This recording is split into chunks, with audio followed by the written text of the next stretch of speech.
And grab your violin.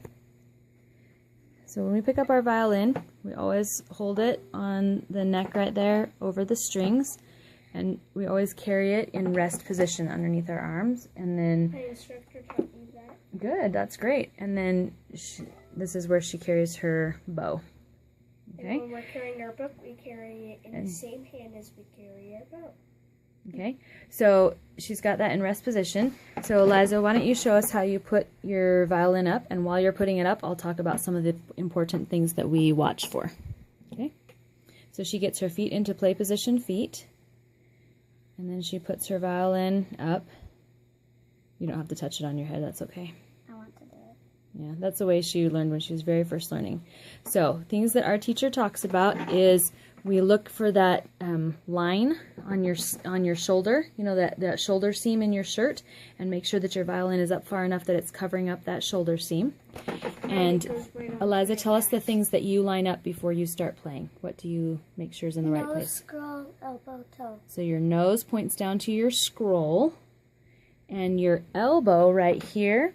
If I were holding a little toy like this, if I were holding a toy at her elbow and I drop it, we want to see if it lands on her toe. Pretty close. Ow. Sorry. I should have used a softer toy. So, Eliza, show us a position where you're not lined up, where your elbow's not with your toe.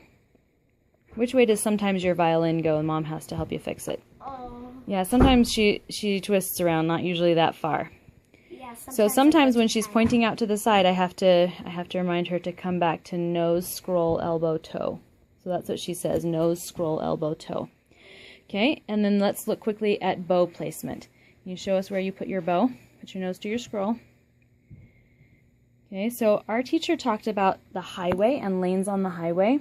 And if you get too close to your bridge or go over your bridge, you're off the highway. And if you get too far to the fingerboard or over onto the fingerboard, then you're off the highway. The highway is just this narrow little spot right here. And Eliza is working a lot about when she plays her bow, that she keeps it straight, that it hasn't gone crooked this way or crooked this way. Yep, and that happens a lot. I naturally actually keep it steady. Oh, that's really good. What are some other things that we do? Tiny bit. Sometimes we have to remember, after we've been playing for a while, we have to remember to fix our bow hand to make sure that it's gone back to a good position. Good. And one thing that I'm learning to do is I have to wiggle my fingers around on the spots to make sure they're in the right place. Let's show you one more thing. This is a tonalization exercise that Eliza did for a long time, and then she stopped doing it because she got some different tonalization exercises, and then her teacher just said this week she has to start doing it again sometimes. Can you show us 4 ringing threes? Her finger is in, her third finger is playing on the E string, and she's going to play 4 notes for us. Okay, now this time I want you to watch your bow and see if you can keep it on the highway. So some of the things that we remember often about Eliza's playing is for her to keep her eyes on her bow. That helps a lot. And for her to make sure that her bow is staying on her highway. And when her playing doesn't sound very good, and we fix those 2 things, it almost always fixes her playing. It's really impressive. Why don't you give us 4 more really strong ringing threes? Here, see if we can hear a good ringing sound.